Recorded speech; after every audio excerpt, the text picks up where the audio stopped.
if we keep playing and fighting for each other. And no matter what happens, we just say, what's next? That's all we do. Somebody turn on some damn music.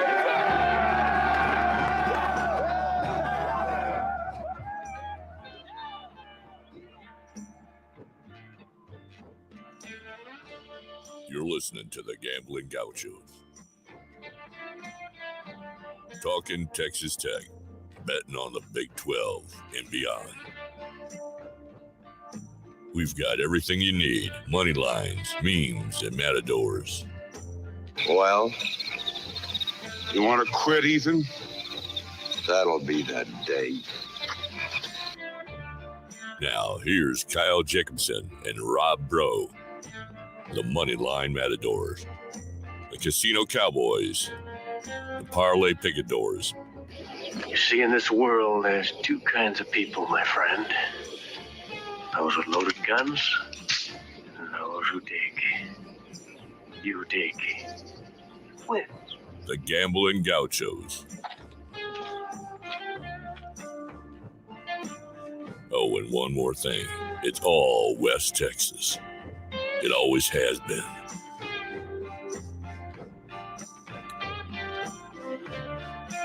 Ooh, welcome to the Gambling Gauchos. I'm Rob Bro. He's Kyle Jacobson. The Cardinals Sports Center studio. You can gear up for baseball season, whether it's Texas Tech baseball with some official merchandise or your kid's little league or your adult league, whatever you do.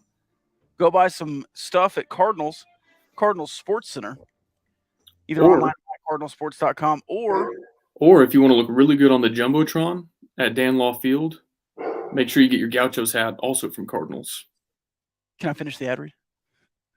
I thought you were lobbing an alley-oop for me. Oh, I did.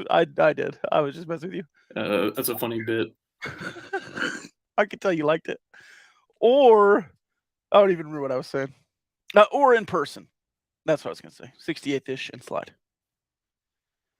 Yeah, that was awesome. I did not know that guy, but I saw him on the Jumbotron, snapped a quick picture. That was pretty awesome to see. Our main man, Seth. Seriously, though, that's cool to have somebody not just rocking our merch, but then to be displayed on the Jumbotron is pretty sweet. And then I saw another Gauchos hat, a white Gauchos hat, out in the wild at the baseball game. Out in the wild. It was our friend, Big Hen. Big Hen. The GOAT, some would say. I literally faced, like, quick getting to know the Gauchos. I'm gonna take us way off track before we even get started today. But I was in Austin for work last week, and I met up with Mateo No Mayo for dinner. And I was on the phone with my mom, and she's like, "Well, what'd you do for dinner?" I was like, "Oh, I went to Matt's," and Matt's is the name of the restaurant, with somebody named Mateo. She's like, "Oh, who did you go with?" I was like, "Oh, like some guy I met on the internet." And she was like, "What?" And she's like, "Have you ever met this guy before?" And I was like, "Yeah, like he's one of my like Twitter podcast friends." And then fast forward to this weekend, I'm trying to fix my shower and I'm like 90% of the way done. Too far along to stop, but I was a little bit stuck. So I FaceTime another one of my Twitter podcast friends, Big Hen, and we got the job done. So it's cool to have listeners rocking your merch, who will go to dinner with you when you're in town for the night, and who will help you fix a plumbing problem. Did you pick Matt's, or did Maddie pick Matt's? Or was that just like a coincidence? No, I picked Matt's. Matt's is my favorite restaurant in Austin. No free ads. And I was a little bit disappointed in Mateo. He's like fine with Matt's, and I think Matt's is goated. He was like, "Oh yeah, it's solid. I come here every now and then." I was like, "Dude, if I lived in Austin, I would be here like once a week." What kind of food is it? Sorry, I was trying to see the link while we're doing this. It's Tex-Mex. It's Matt's El Rancho. Gotcha. You're a big Tex-Mex guy, aren't you? Big Tex-Mex guy. Would you say that's your go-to cuisine? Probably so. Yeah, I mean, like, it's kind of like that question: if you could only eat one kind of food for the rest of your life, I feel like Tex-Mex would probably be it. I might go there with you. Not to match, just that cuisine, as if you could only have one. Start, bench, cut, Tex-Mex, Italian, Asian. Ooh. Which I guess I'm starting Tex-Mex, and then the other two, it depends on like the mood that I'm in. It's not how the game works. Well,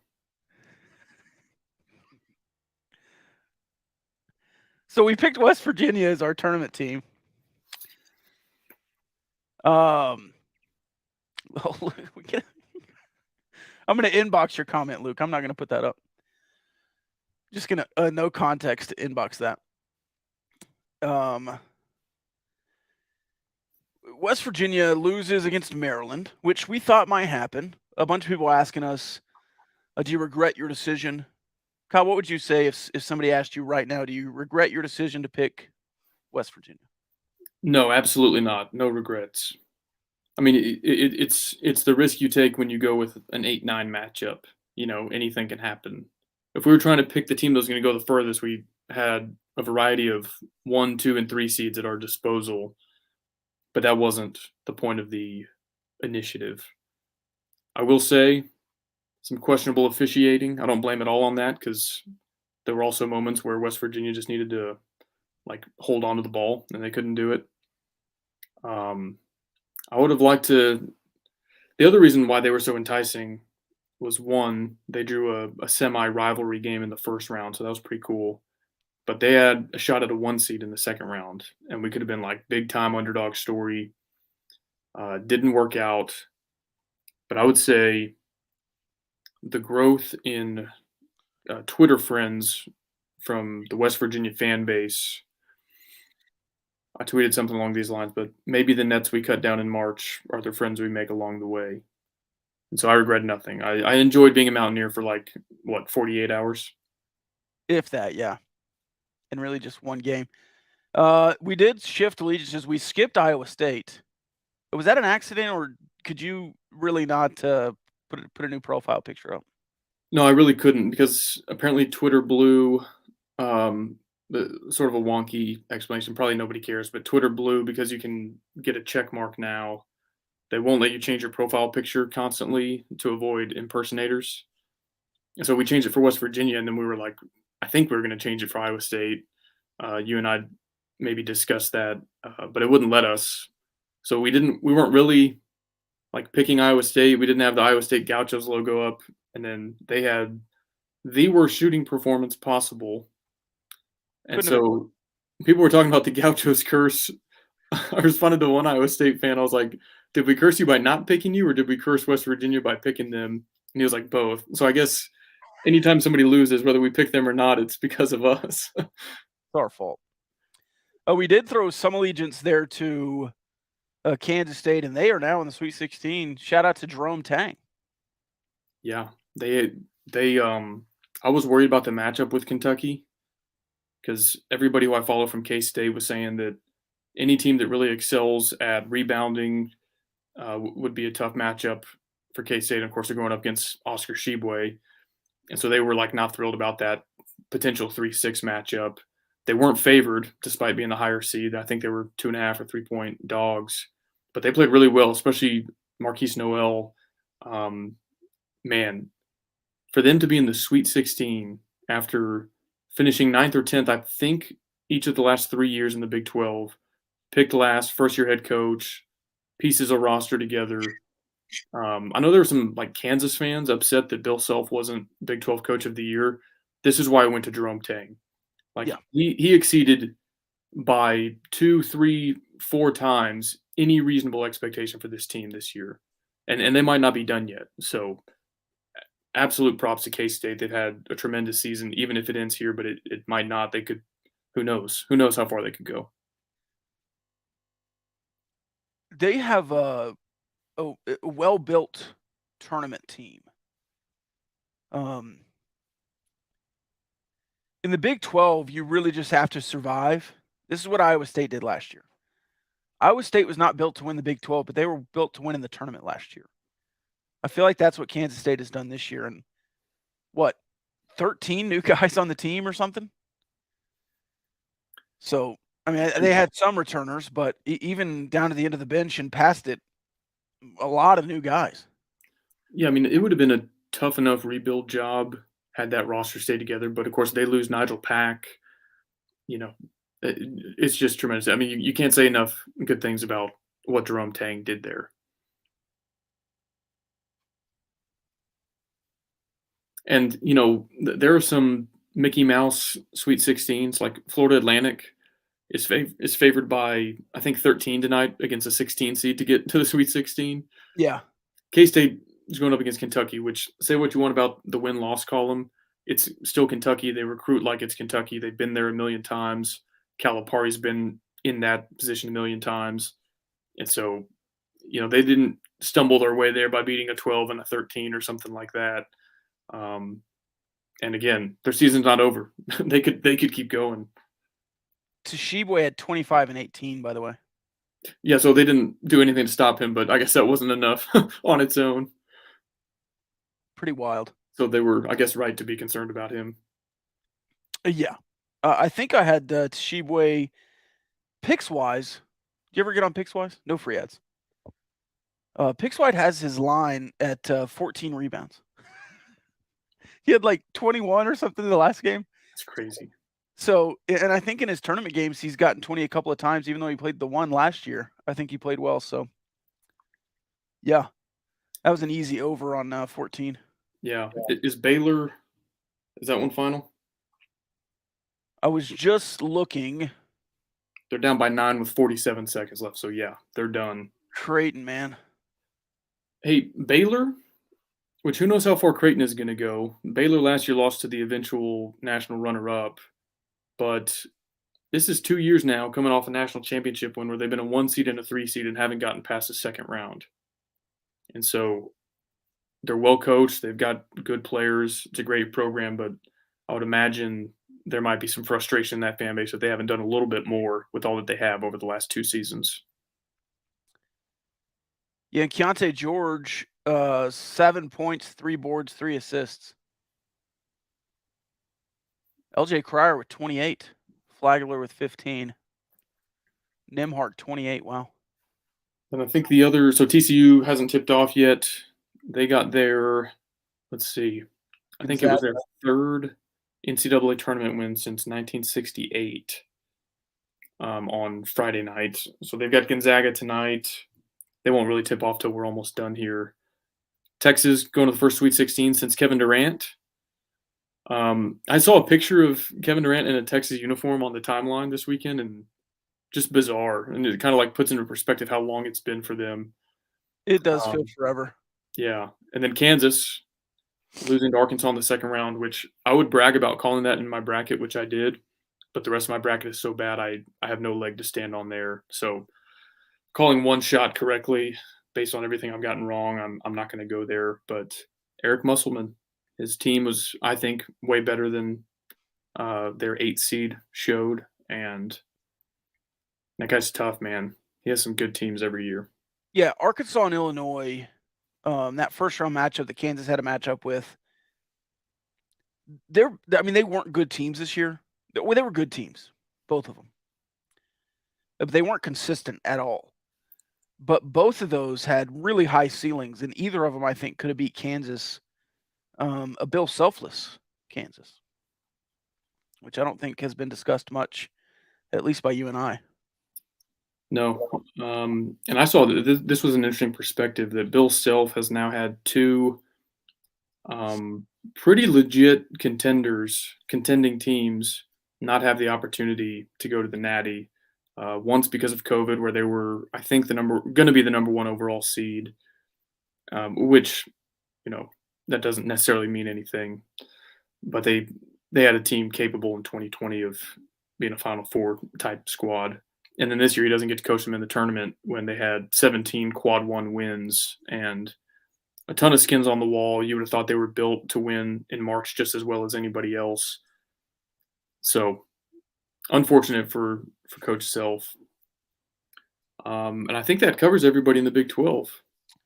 Yeah, that TCU jab you had, not a jab, just facts. Sorry, just facts. You presented facts. I know you're about to jump in there and say that. Presents another good segue. TCU losing in the rubber match today to Oklahoma, 5-7. Yeah, you know what, Rob? We caught some flack for listing TCU as 5th on the Big 12 power rankings. Yeah. And all they seem to do, which Oklahoma, I think, had won 9 out of 10 coming into this series, so they were hot, so they jumped TCU in the power rankings. And all TCU baseball did was completely validate that ranking, in my opinion. Since Houston, TCU has back-to-back losses to UT Arlington and San Diego, a midweek loss to Texas State, and a series loss to Oklahoma, 2-1. Was the series? It was in Norman, right? Yes. Yeah. So I mean, I guess that maybe, and I don't think OU is a bad team, but if you're a Big 12 title contender like TCU wants to be, and you're carrying a ranking like they have for most of this early portion of the season, you would maybe hope to have played better over the last 2 or 3 weeks than they have. There were 3 Big 12 series this weekend.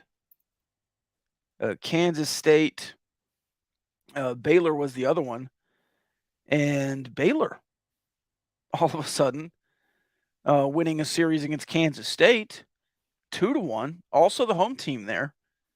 But they lost 8-1 on Friday night, and then 8-4, 8-4 in the next 2. So Kansas State, better than Baylor, we would say, losing this weekend, and then TCU better than Oklahoma, we would say, lost to Oklahoma this weekend. So some shakeup a little bit.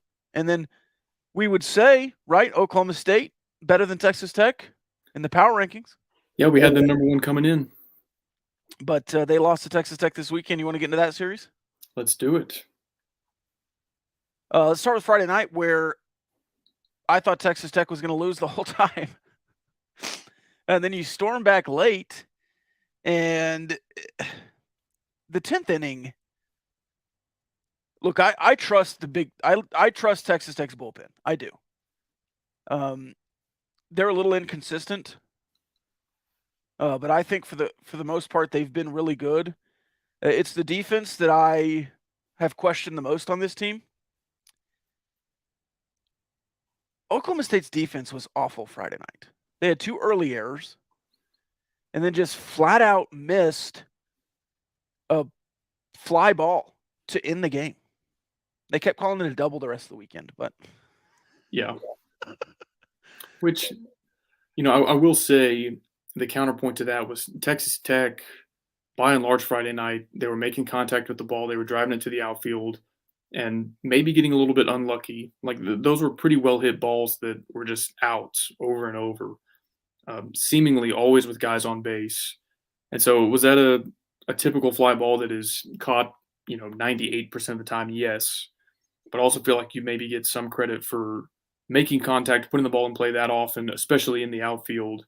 And yeah, you were kind of gifted one at the end there. Although you were going to extras without that, right? So you could still have won it in more traditional fashion. yes. That was in the 10th. Yeah, okay, yeah, that's right. It was. So anyway, I was frustrated Friday. I was like, man, I feel like you're not playing that badly, but you're just like you're putting guys on base, which is great. And that's a Moneyball quote, right? Like he gets on base and just not doing anything with it. And so you finally you do kind of luck your way into one, which I think you maybe had some bad luck Saturday, which we'll get into, and baseball kind of evens out like this. But yeah, I thought the bullpen looked good. And here's my frustration. My only frustration with the pitching staff really is everybody looks great out of the bullpen. And besides Mason Molina and maybe now Tabor Fast, you don't have any consistent starters. So, like, going back to game 1, Kyle Robinson struggles out of the gates. Brendan Girton comes in and throws like 5 or 6 innings in long relief, looks flawless. And you're like, okay, maybe Girton should be the starter. And then Robinson, when he gets a chance in Houston, coming out of the pen, looks great. So you think, okay, maybe Robinson's better coming out of the pen. Well, Girton, I wouldn't say Girton has struggled. He did on Friday night. And same deal going back to last weekend. Robinson didn't look great in a start. I think he started one last weekend, or maybe that was a midweek I'm thinking of. Either way, it looks like you have 5 or 6 dudes that can come out of the pen and prefer that to be their role. Even a guy like Trenton Parrish, he got a couple starts last season, didn't go super well, but he looks pretty solid coming out of the pen. And so that's great. I love that the bullpen is deep, but I hope that you can find a Friday and a Sunday guy on either end of Molina starting on Saturday that feel comfortable in start and maybe are reliable to give you at least 5 innings or so before going into the bullpen.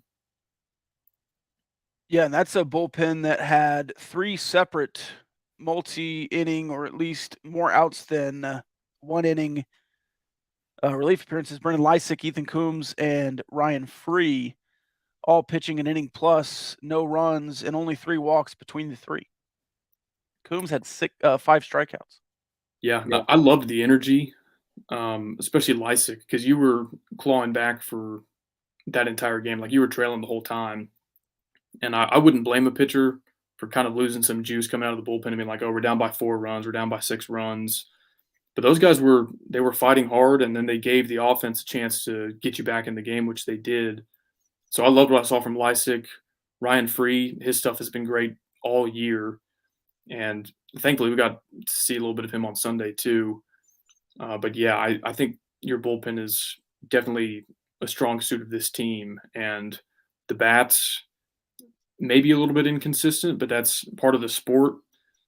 But again, I feel like starting pitching at this point, and I'll wait till we're done recapping the weekend. I feel like maybe consistency with starting pitching is maybe your most glaring need right now.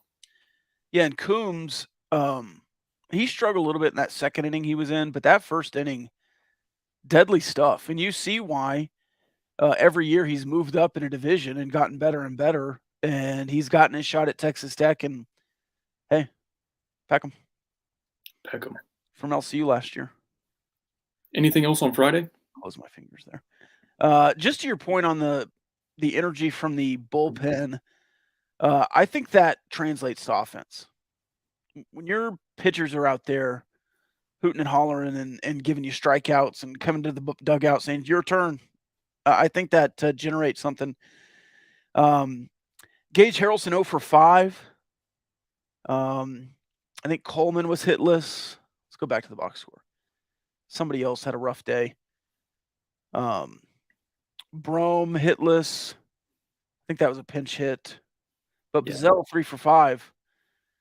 Green 2 for 4. Gavin Cash 1 for 6 with 2 more strikeouts. Just a rough day overall for that group. Harrelson had 3 strikeouts. Yeah, and Cash was, in my opinion, a little bit uncharacteristically impatient. He was just going up there and like swinging at junk. He's down 0-2 like that. Yeah. And had he been maybe a little bit more patient finding the right pitch, maybe he could have made better contact. And I feel like that is one of those things that can snowball, as a hitter. You're 0 for 3, you're going up there. Of course, you're anxious to try to get a hit, and you, again, maybe swing at junk that you shouldn't early in the count. But again, to his credit and to the team's credit, he was kind of a microcosm of that. They kept fighting, kept putting the ball in play. What probably should have been a flyout winds up being the game-winning double, and you get the dub, which is all that matters. Yeah. Harrelson, we'll do that at the end. So let's go to Saturday. I thought Molina pitched well. Walked a couple of leadoff batters, but he got through 5 1/3. And the game was not – I mean, he was down when he left, but the game was certainly attainable when he left. I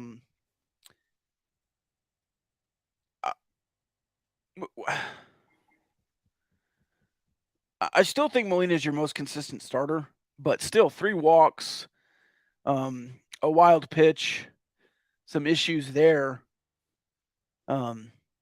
Just a loss. Oh, back to Friday night before this game. What do you think of Hudson White's comments? The ones that magically disappeared from Twitter? Yes. but not before they were seen. Yeah, I think I love the fire. Probably better for the post game of Game 3. Yeah.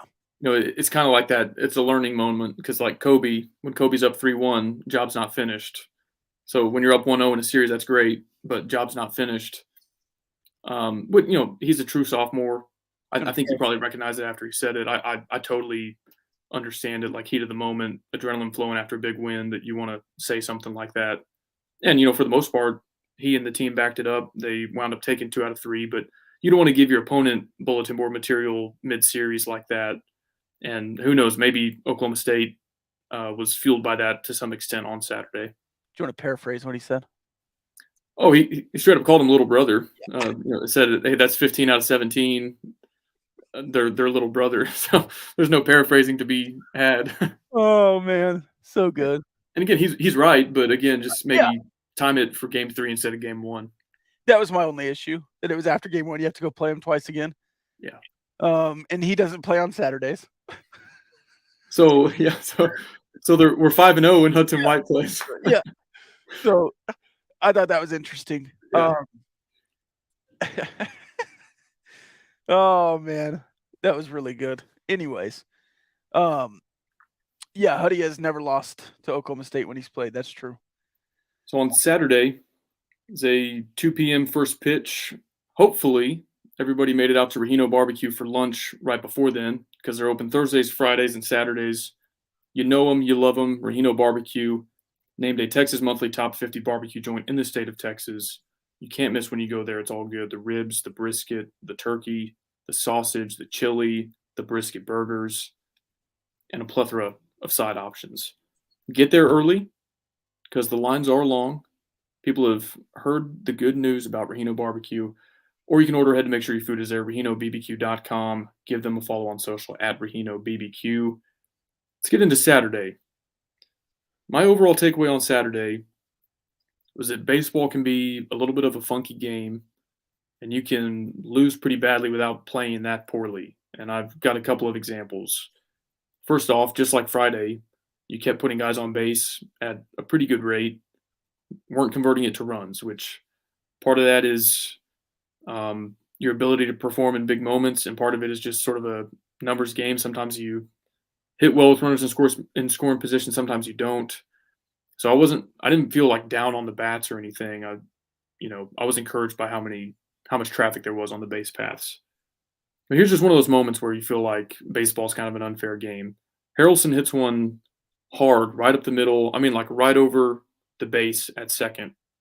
The shortstop makes a great play, throws him out at first, and then rounding third, I think it was Hudson White, gets caught up, and they turn that into a double play. It should have been a single up the middle that scored 1 run. I think it was and Hester. instead it's a double play. Do what? I think it was Hester, maybe.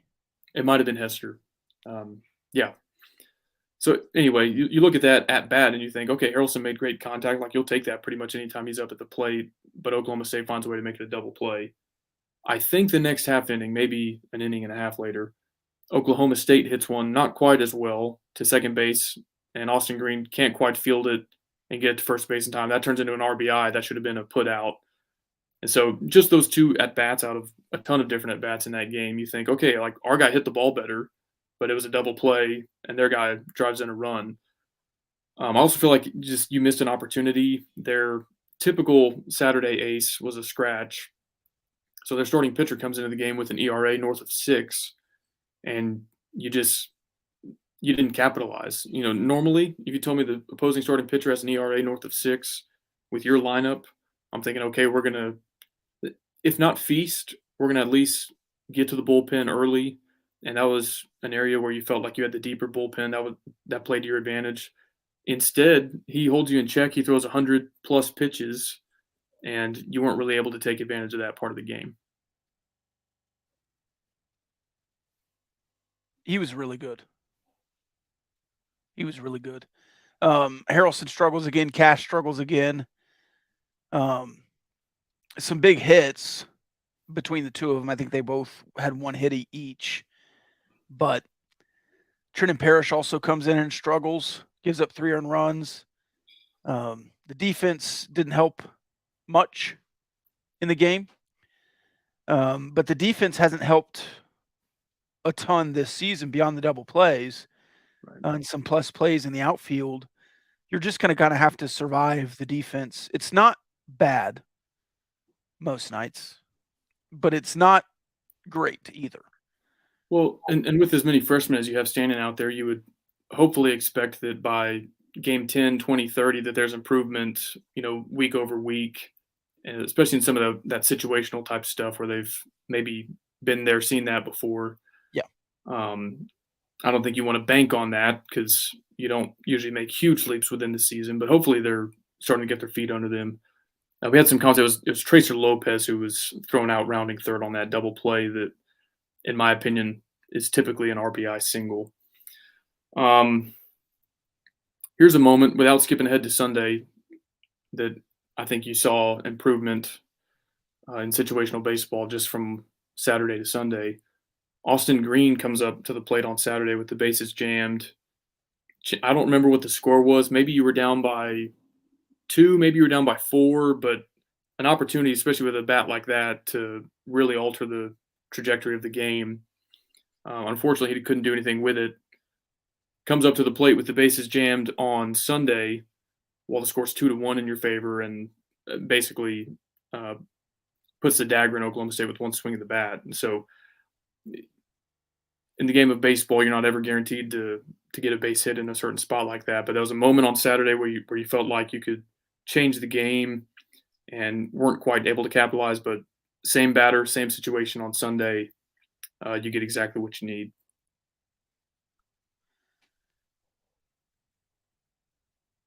Let's move on to Sunday. Okay. You only play 7 innings, which is mostly good when you win. Yes. When you lose, it's pretty tough. But you did win this one. 12-1, 14 hits. You limited them to 4. And we've been looking for some kind of solution for 2 years now on Sunday. And if we found one in Fast and Beckel, where you can go one time through the lineup, I mixed all those words up, with Fast.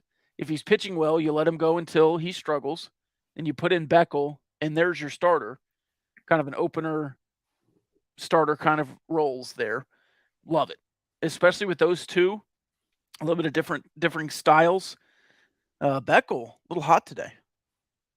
Yeah, I want to talk about that later. Yeah. But building on that, we saw Ryan Free pitch Friday and Sunday. If he's good for an inning and a half, based on pitch count both nights, I think that's great. And you kind of make Sunday almost a Johnny Allstaff kind of game. Did we see Josh Sanders at all this weekend? I think he pitched the Friday game, but okay. I can check. If you could, just because I feel like that's another strong arm from the bullpen where we either didn't see him or didn't see much of him, and he's a guy that could also pitch on Sunday. If you worked backwards, if he's your closer and he pitches the 9th, Free the 8th, you could string that together hopefully with Fast and Beckel pitching the early and mid innings. He did not pitch this weekend. Yeah, I wonder if there's a story there. I know he pitched. He pitched Wednesday. Yeah, or maybe they were saving him for Sunday. He threw 3 innings Wednesday. Yeah. Okay. Yeah. Maybe they were just taking it easy then. Yeah, and then they didn't need him Sunday. Right. So anyway, not sure when we'll get Bo Blessy back, and I'm just throwing this out there. I wonder if they try Blessy on Fridays, keep Molina Saturday, and then stick with this Fast Beckel combo or Fast Robinson, whatever it is, on Sunday, or if they move that combination kind of pitching strategy up to Friday, because that's how it was when this strategy sort of originated with Dylan Dushek and Ryan Shetter, the Duke-Shetter combo. Didn't they normally pitch the first game? Mm-hmm. Or at least they did. I know in Omaha when you beat Florida, it was that combo that won Game 1 in Omaha. You go back to 2020, I know you didn't get to finish that year, but to start that year, it was, oh man, started with a B, and Micah Dallas. Bonin, Nope, Bryce Bonin. nope.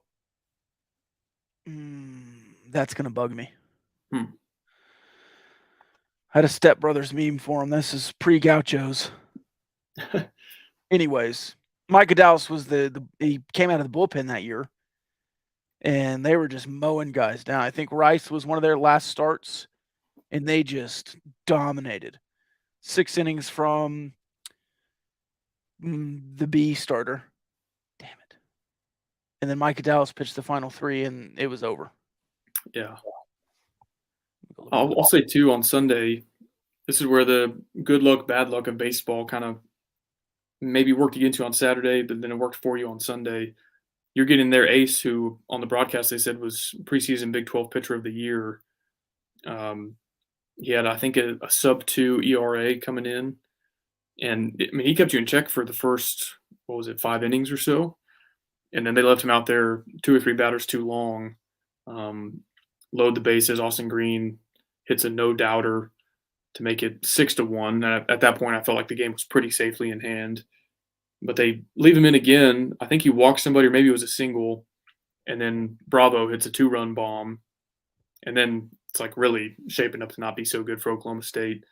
So that was a guy where, you had maybe your best or definitely your best offensive output against their best starting pitcher, and your worst offensive output against, coming into the series at least, their worst starting pitcher of their typical weekend rotation. So ultimately, the end result, winning a competitive series 2-1, is about what I expected. But the individual games did not go how I thought they would. Has Bravo worked himself into DH at bats? I think so. I want to talk about some guys that I think have emerged when we do sort of a broader takeaway. But before we get there, the Sunday point that you brought up is something that Don Williams with the Lubbock AJ already has a column about. He said you went 3-5 in your 8 Big 12 series on Sundays last year, and that cost you a chance to win the Big 12. I know Texas, a team that was also in the top half of the Big 12, you go up 2-0 on them, miss the chance for a sweep. You go up 2-0 in Lawrence, miss the chance for a sweep. You did sweep Oklahoma State. I think, did you get swept by TCU in Fort Worth? Yes. So you weren't able to get one back there. So yeah, like it is consequential what happens on Sunday. And that was for whatever reason, the kryptonite of last year's team. And, this is just one series, but it is a series against a really good team, a team that is, I think, definitely top 3 in the Big 12. They were ranked number 12 in the country coming in. And so to win on Sunday, does that mean you put all of that issue behind you? Not necessarily, but it's certainly a good step in the right direction. When you go back to last weekend with Iowa, you lose on a Sunday 9-8, and the same issues creeping out. Yeah. And so heading into Big 12 play, it's like, oh, great. Here we go again. The Sunday devil trying to get you. And then you lose on Saturday before the series with our friends on the Spaces, the Oklahoma State guys. They said, hey, what do you think about the series? I said, well, I think these are 2 really even teams. Somebody's going to win 2-1. I would lean Texas Tech just because you're at Dan Law. Yeah. I don't think you had much home field advantage on Friday night, not because the crowd wasn't good. It was, even though it was cold.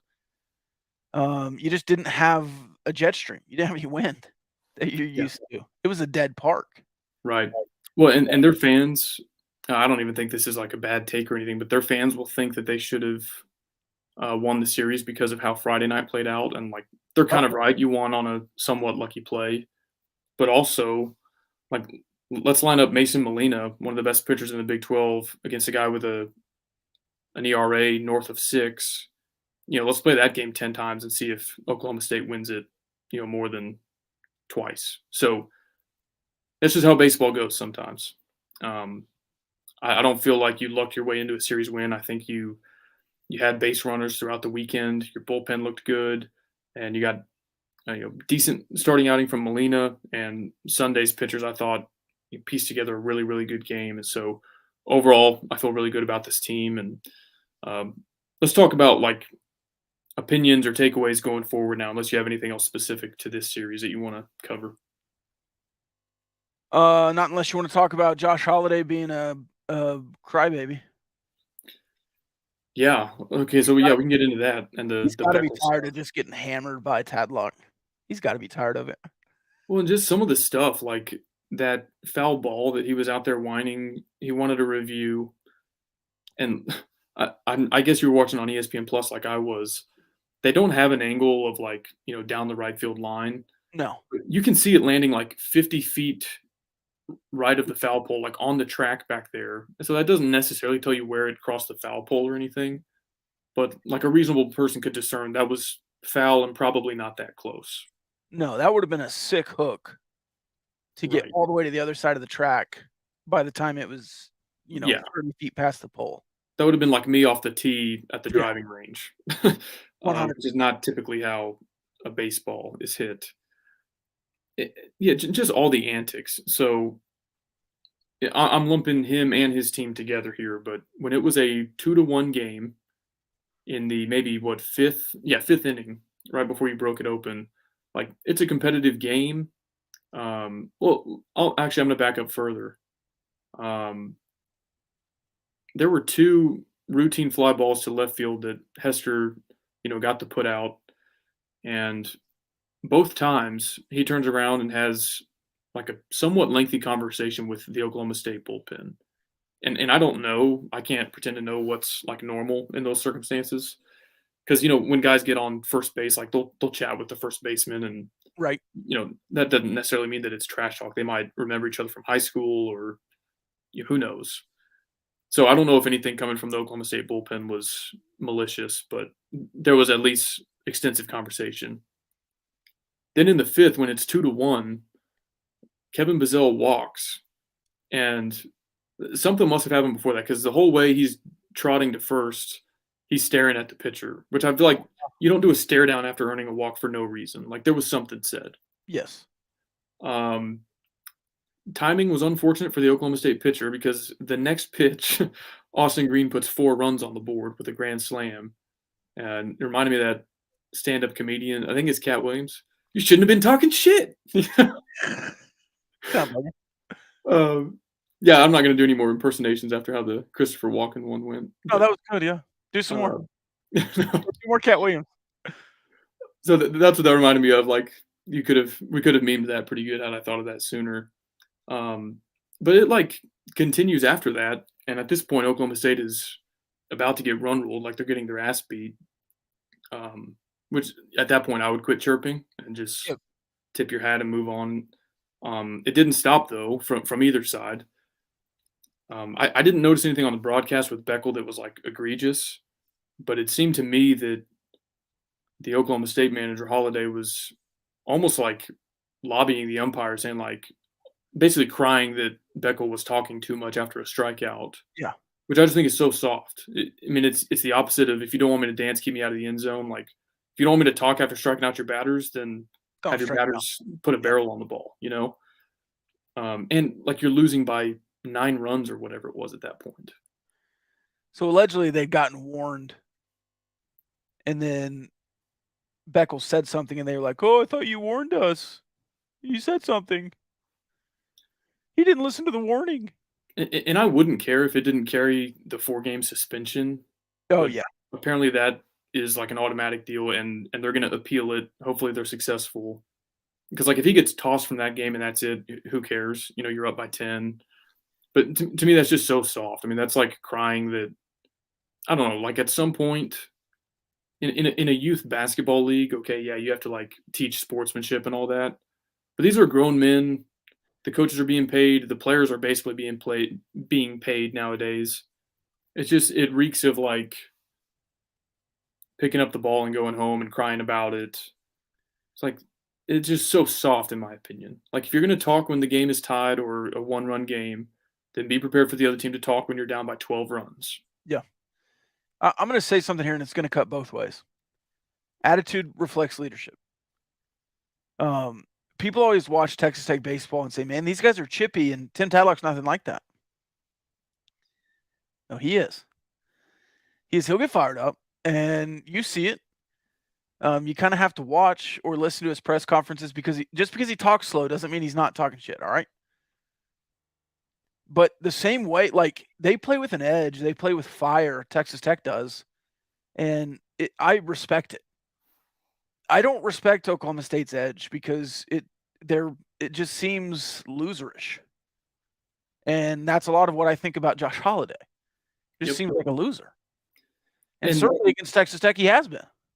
And I've never seen anybody at Texas Tech cry that the other team was chirping. Like again, if you're gonna dish it out, then you've got to be able to take it.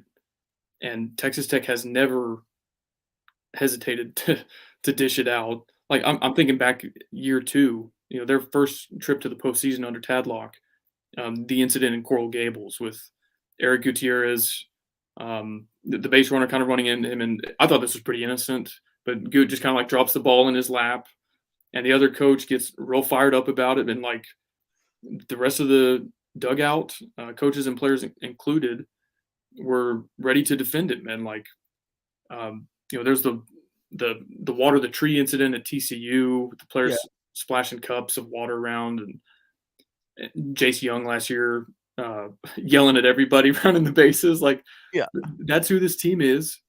Is it too much? Maybe, but they've never acted that way. Lost a series 2 out of 3, and then turn around and go, "Oh, well, the other team was so mean to us." Yeah, like they're willing to line it up and play you and beat you, and maybe talk some shit when they do it. And if you don't want them to do that, then beat them. And some teams do. Like Stanford absolutely kicked your ass in Lubbock in the Super Regional 2021, and I don't feel like we were sore losers about it. There's no incident. Tech tipped their hat and said, "Okay, y'all won. Y'all are the better team." So sorry, Big Hen, I got fired up. It is a family podcast. Hey, before I get to chime in, Clayton Beater was the guy I was thinking of. Yes, I wrote it down so I wouldn't forget. So anyway, either talk mess or don't, but don't do it and then lose and then cry that the other team is doing it too much. In that spaces, there was a comment about the football programs that a kid in 8th grade had seen Texas Tech win twice. What was it? You're now 15 out of 17? 16 out of 19 after 16 out of 19. Yep. 16. 5 straight series. Yeah. 5 straight series. Including a super regional.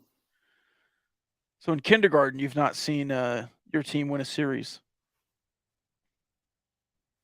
It's certainly not 8th grade, but it's certainly a lot more games a year. And it was even better when it was 5 out of 6 or 4 out of 6, and it was 2 series, and one of them was a super regional. And I love how much Oklahoma State fans are hanging on to the tail end of their best era in football history. Because like in 4 or 5 years, what is that going to look like? Well, 6 years ago we beat you in football. Like, okay, great. Yeah. I had guys in our mentions today, Rob. I don't know if you saw this. I kid you not. Oklahoma State fans coping so hard. They were talking about basketball games that were played in the 1940s. Oh, no. To cope. Apparently, I didn't know this. Apparently, they won back-to-back national championships in basketball in 1945 and 1946. Now, it was an 8-team tournament. Yeah. That's before black players were allowed to play. Yeah. In 1945, at least, probably 1946. You're missing a lot of guys from World War II, still kind of transitioning back to civilian life. So, like, congrats on that. Seriously, I'm sure there's a banner in their arena, and banners fly forever. You're national champs, but like, come on. Well, we beat you 2 times in basketball this year. Okay, great. It was our worst season in 6 years. Yeah. And y'all are in the NIT. So, and then they bring up that they beat you in football. Okay, well, you went 7-6, no bowl wins, and Gundy's recruiting in the bottom, I don't know, quintile of the Power 5. So, hope you enjoyed it while it lasted, because the football stuff is over with. I'll take our basketball program over theirs in recent memory, and if they win the next 13 in a row in baseball, then we'll be even Stevens going back to 2016. Moving forward. I'm going to talk about other players and takeaways. If you're series. Yeah. Okay, moving forward. Yeah, talk to me about the designated hitter spot. Well, I was just thinking about that. Damian Bravo, I think, because you don't have a midweek. So you're going to go right down to Austin. Damian Bravo is either going to be your starting right fielder or should be the DH. I think those are the two spots right now. You had a right fielder in Gage Harrelson. Well, he's your center fielder now. I trust Gage Harrelson to kind of snap out of it. He had a pretty good day today. I think he's your everyday center fielder until Dylan Carter gets back, which, could be like a regional if it takes that long. But right field, Owen Washburn still hasn't really shaken out of it. If Gage Harrelson's over there, Jarrett Curtis is in center. Jarrett Curtis hasn't really gotten an opportunity to get any meaningful at-bats in a game. At least not a full game or otherwise. He usually gets pinch hit for, so they obviously don't trust his bat. But Damian Bravo has not played much in the field or at the plate, but in his appearances has been pretty good. So I would say Damian Bravo is the move. Now, at DH, the lineup, I feel like, has a few issues. Could you move Cash up? But where are you moving Green? Do you move Harrelson back and Bazell to 2 and Green to 3 and Cash to 4? Depending on who's DH, do you just want to trust the power there at 5? Do you move Cash even further back to kind of have the guy who's getting on base to come around? Hudson White, I think, has struggled a little bit, but certainly you're not going to take at-bats from him, though he's not playing every day. Do you put him in the field, or do you DH him and not give him full days off on Saturdays? Well, they did put him at second. I think it was – I can't remember if it was the weekend or the midweek. A couple times. So here's what I'm struggling with. I wouldn't really screw with 1 through 4 in the lineup right now. It is a little bit lefty heavy, but I think that's okay. And maybe that's why it is the way it is, and I'm getting to this, but Coleman, if he's the DH in the 5 spot, batting ahead of Cash, if you move Cash up, then 4 of your first 5 batters are lefties, and you can kind of pitch around that at least situationally. Sure. But as good as he's swinging the bat, I don't know about overthinking that too much. Like, okay, Barry Bonds is a lefty, but like you're not going to bat him right after Gavin Cash or something. Green's a switch hitter. Okay, yeah. And I was thinking for sure. Yeah. But I'm not trying to pick on any individual players at all, but last season, I think what Ty Coleman was best at was he was a really high floor player. He never struck out. A lot of singles, which, the analytics nerds might argue with you about, but he was not a real power hitter. Like, he wasn't hitting doubles in the gap or home runs or anything extremely consistently. This season, with as loaded as you are, even like Dylan Carter when he was healthy, batting in the bottom half of the lineup, Gavin Cash batting 6th, the potential at least of Hudson White and Owen Washburn, we've seen what they can do at the plate. If they snap out of it, it feels like you could have a little more potency at that 5 spot. And once you move your designated hitter down to like 6th or 7th in the lineup, I think it begs the question, okay, if your DH is in the bottom half of the lineup, do you need to change designated hitters? And so I see both sides, because I'm not for tinkering with it too much in conference play. And he's a guy with a ton of experience who, again, has been solid, just not like overwhelming. So I'm not sure what is best with the lineup, especially while Dylan Carter is out. In some ways it might make it easier if he was still healthier in center field, Harrelson in right field, and maybe you just put Bravo at DH and call it a day. But I don't know. There were individual moments this series where Ty Coleman came to the plate with runners on base, I think one situation with the bases loaded and wasn't able to capitalize, which, again, you're not always going to in those situations. But I think you need production out of that spot in the lineup with as good as you are top to bottom elsewhere in the lineup. And his OPS coming into the series was just about lowest on the team for the guys that are getting consistent ABs game after game. So again, that's one thing if it's from a really stellar position player who's great in the field, but from the designated hitter, I think it does warrant, maybe some consideration of doing something different. Yeah, as it stands today, he's hitting 314, but he's got 35 at bats, 42 at bats, and the guys who've played every day have 100. So he's got half the at bats that Hester, Bazell, Harrelson, Green, and Cash have. And that kind of cuts both ways because the guys with a larger sample size, they can't hide from their true production. But even still, their OPS is higher than Ty Coleman's in almost every instance. But that could just mean that Coleman is like maybe slumping a little bit out of the gates. He's coming back from some time off, and maybe he starts to pick it up in a big way. I think if history is any indication, Tadlock does not tinker too much with the lineup. So you're sitting here with the Big 12 leader in almost every major hitting category, batting 6th in your lineup. And I don't think he's about to move him up to like 3rd or something. He's probably going to keep him at 6th for most of the year. So anyway, I'll be curious what they do with that. But I would, with as much strength as you have in the lineup, I think one of the few areas you could nitpick is maybe that DH spot. I just, again, as deep as you are, I don't know who else. Now, if Hudson White's doing it on Saturday, okay. But Hudson White's OPS is 900. How about Drew Woodcock's? He's a righty. Yeah. He just hasn't. I mean, he had his opportunity. Do you put him back in? Yeah, sure. How about Zach Fuletich? He's been good in spots. He's a better base runner. Certainly. I don't know. I feel like you maybe have a couple options, but again, it might be too late now that you're going into the heart of conference play to tinker with it too much. That's one thing about Tim Tadlock. It's never too late to tinker. He loves it. We'll see. And obviously, Tim Tadlock gets to see all the practices and knows what he's doing. Right. I'm not arguing with him.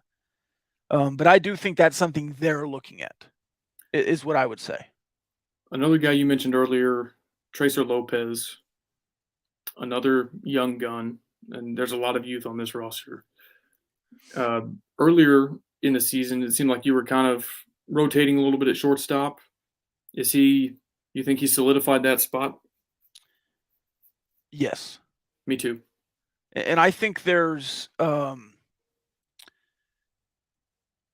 thought that Will Burns was dealing with an illness, and then there was maybe some other things going on. So it could be a process of elimination there, but I think Tracer Lopez has played really well.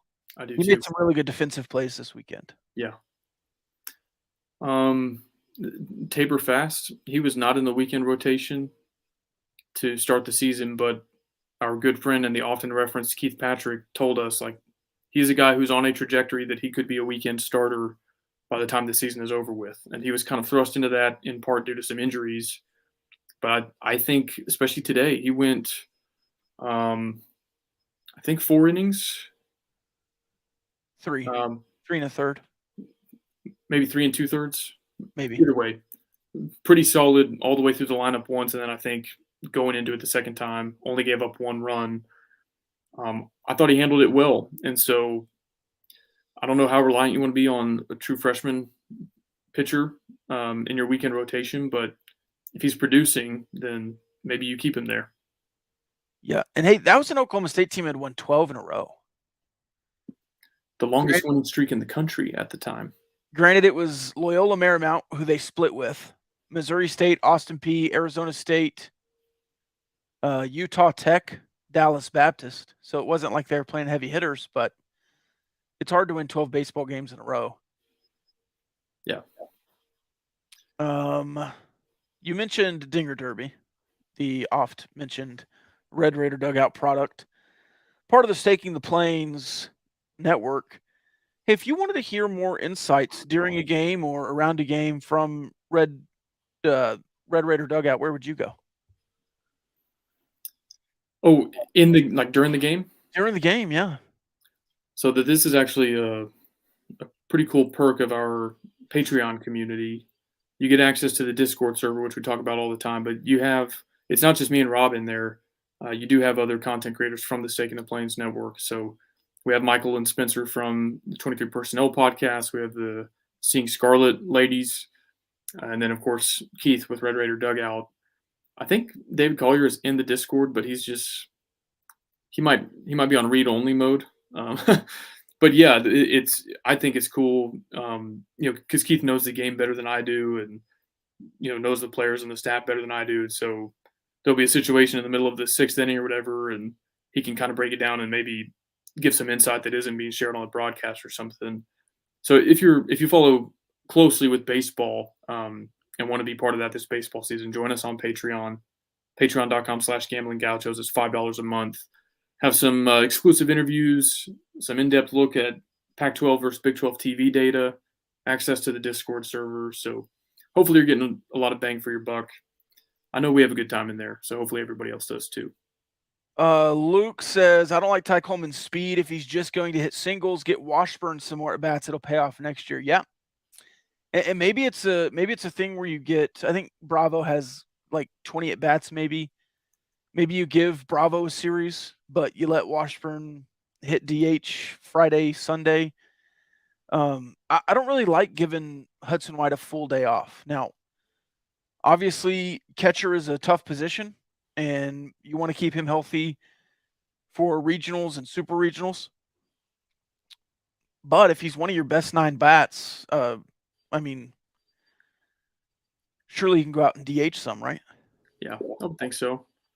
And maybe that throws you off when you come back, and I don't know. It seems like lots of guys do it, so I wouldn't say it's too crazy. I think overall the defense has been a little bit of a concern compared to at least some other elements of your game. But when the defense is never an issue, Rob, is when our friends over at Barnett, Howard, and Williams are handling the case. BHWLawFirm.com.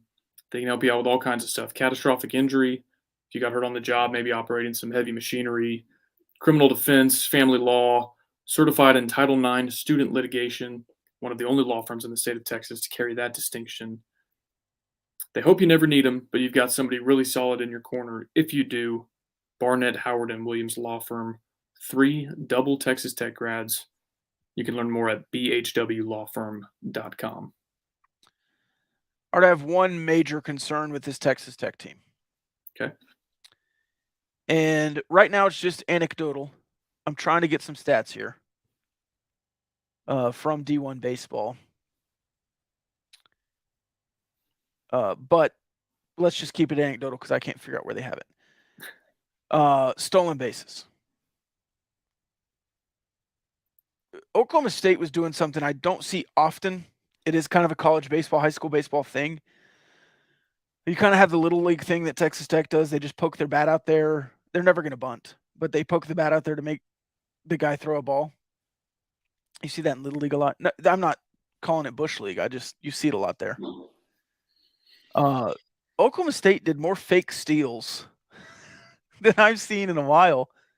But A, it worked. And B, that's obviously, I don't know that it worked. They got 4 or 5 stolen bases Friday. But they also had a couple guys get caught in a pickle. Absolutely. And you did see that today for sure, I think. But it feels like, and this goes back to Oklahoma last year, you just kind of can steal at will against Texas Tech. And I don't know if that's a pitching thing. They're not keeping the guy on base, or if they just feel like they can run on Hudson White's arm. He got a guy today in the first inning, but that does feel a little worrisome to me because it feels like if you run up a team against a team in the regionals that just loves to run, you might be susceptible there. Yeah, and in the Big 12, I think West Virginia has really carved out an identity. They're always aggressive on the base paths. I don't remember the stats from last year, but I did look, and they're like far and away number one in stolen base attempts and successful stolen bases so far. I was looking at that on d1baseball.com. So yeah, that's one where you have to go to Morgantown this year. They look solid. You know, they're like middle to top half, I think, early on in the Big 12. And so, yeah, you maybe start to dread some matchups like that in conference play or in the regional if you get paired with a team that likes to run and can do it effectively. Looking across the Big 12, Mason Molina leads the conference in strikeouts with 37. 37, that's pretty solid. Conference hitting leaders, Gavin Cash, second now. Weatherholt from West Virginia, heard that name a lot. Gavin Cash has 7 home runs, leading the conference. Austin Green with 5 now at fourth. And then stolen bases, as you point out, Kansas State has 15, the leader, Brendan Jones. And then it's West Virginia with 15, 10, and 10. A kid from Oklahoma has 13. So, and it takes away one of your best assets defensively, which has been turning to, like you alluded to.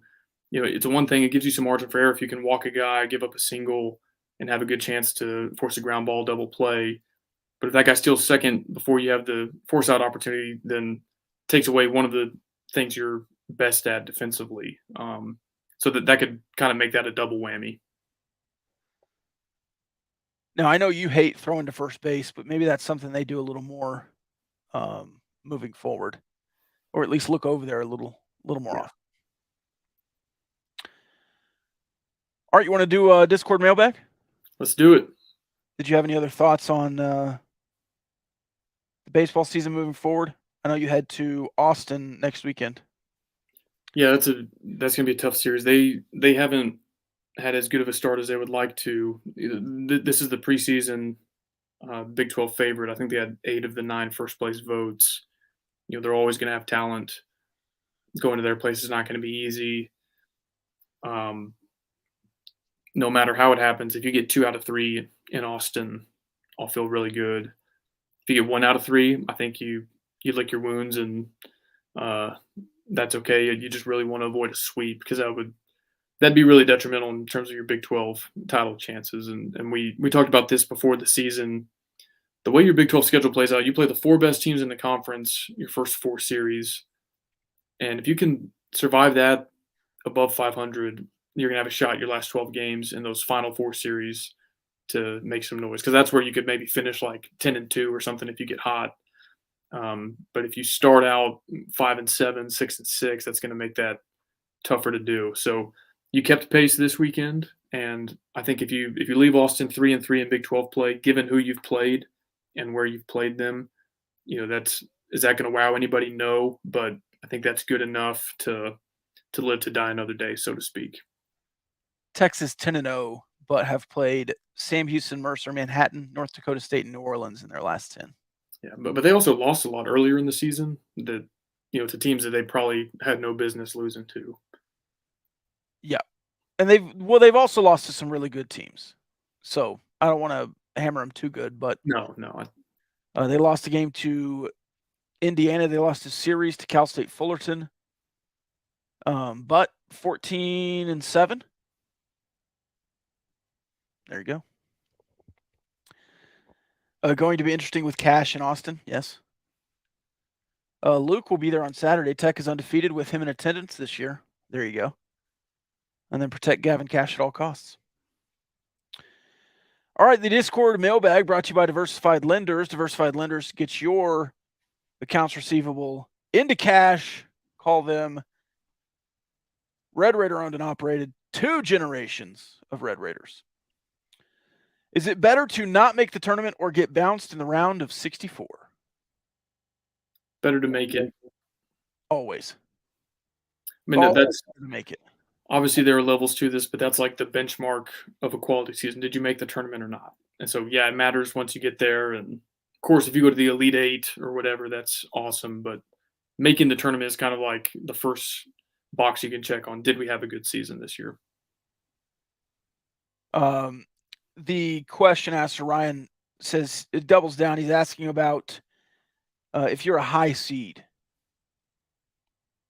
Is it better to make the tournament as a 2 seed and lose in the first round to a 15 or just not go?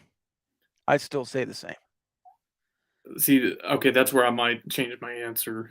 Like, don't you think Purdue would have rather gone 18 and 14 this year and not made the tournament versus what they had to endure last week? If it's a 1 seed and you get bounced, maybe. But otherwise, I think the season outweighs. Okay, yeah, because that's the other side of that is like I'm assuming they were Big Ten regular season champs, and Yeah, maybe. probably. I mean, they're the 1 seed. I'm just guessing. I think Michigan State maybe won the tournament. So yeah, again though, like you'll always be remembered for that. Even the 2 versus the 15 kind of gets forgotten about. That actually happened to Iowa State when they were a 2 seed back in like the 90s or something. That's a little more forgettable. But every time a 16 beats a 1, it's only happened twice. That will be remembered forever. The next time Texas Tech is a 2 seed or a 1 seed will be the first time they've done it. So give me it. I'll take it.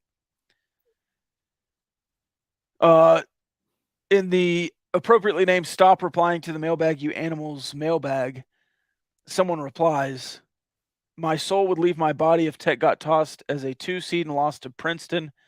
However, I think you take the 2 seed." I agree. Both the TV and heart would be broken in that scenario. True. Okay,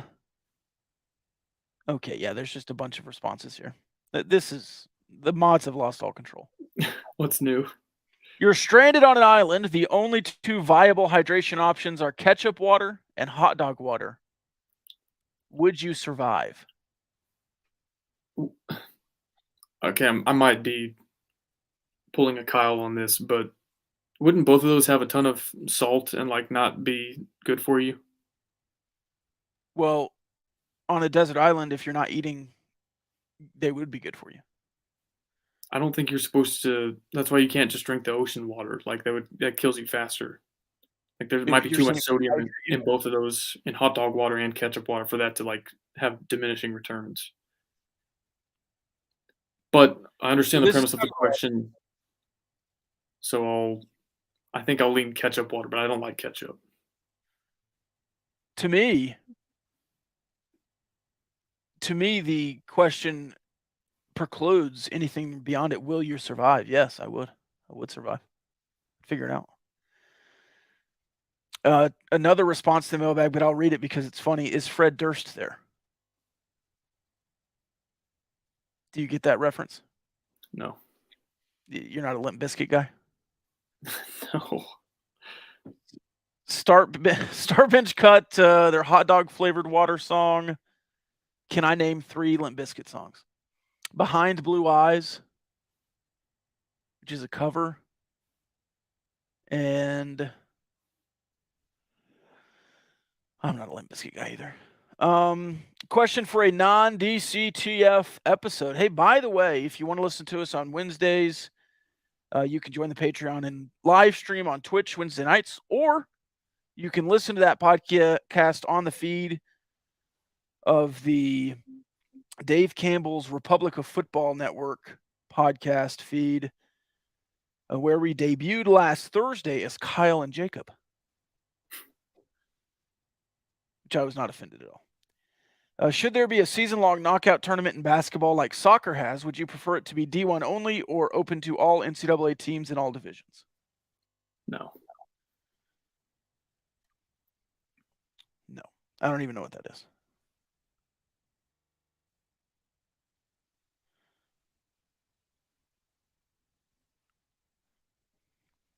Lots of responses here. What is the longest you'll wait for a table at a good to great restaurant? Back in the day, before the service industry went to absolute crap, if they gave you an estimated wait time, you could usually count on it being not quite that long. Yeah. So if they said 45 minutes, you think, okay, maybe like 30, 35 minutes. So if that were the case, if they said an hour, I'd be like, you know what, it's probably only going to be like 45 minutes.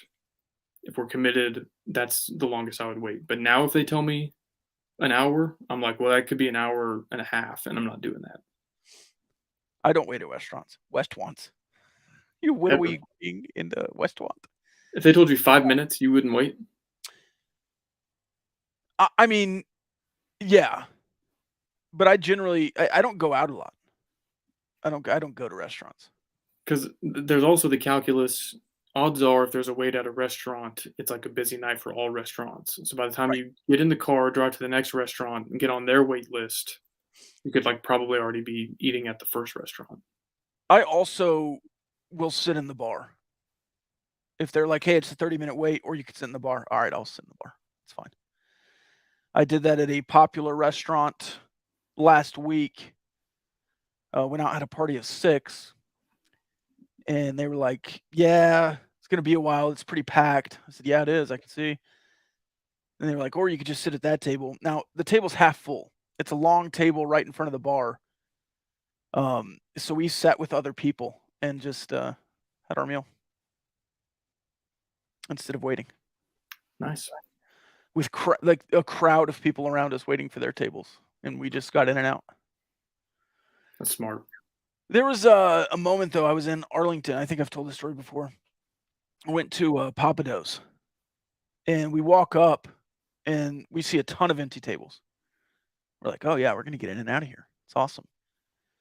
Then we get to the porch. If you've been to the one in Arlington, you've noted there's a huge porch. It is packed. The porch is packed. We're like, this is odd. So we go up to the lady, and we're like, hey, can we get a table? And she says, 3 hours. These people are sitting there waiting for 3 hours for Papa Do's. That's what I don't understand. Like, how does anybody get on the wait list after an hour? No. So, and I said, there's empty tables in there. And she just said 3 hours. I said, no, I get that, ma'am. But what about the empty tables? There's a whole dining room empty right there. And she just said 3 hours. And I was being very nice. But I said one more time, I said, so those empty tables just aren't getting sat? And she said, 3 hours, sir. Would you like to wait? I said, no. We left. And then we went to a really sketchy place and did not go into that one either. I think we settled for like a Dimba's style chicken place there in Arlington, which was good. It was better than Papa Do's. But I've not been to Papa Do's since. That was 3 years ago. I'll never go back. Papa Do's is dead to me. Comment says 30 to 45 minutes. I'll do 90 for barbecue. I will wait in a long line if it's like, generally if I'm on vacation is the only time I'll wait about an hour. Especially if you know the deal going in and like you get there at 11, knowing you're going to be in line for an hour and a half, you still get to eat at 12:30, which is a normal lunchtime. So I'm a planner. I have high anxiety, so I'm not. I don't want to go sit in a waiting room. Then I'll just be frustrated the whole dinner. Yeah. Final thoughts? No, I think that's a good place to leave it. I think Texas Tech baseball can win the Big 12. I think they will host a regional this year, and I hope they get all the way up to a super regional host. Yes, Kyle. My final thought, just reminding people, go subscribe to the Republic of Football podcast with Dave Campbell's Texas Football. It's wherever you normally listen to us.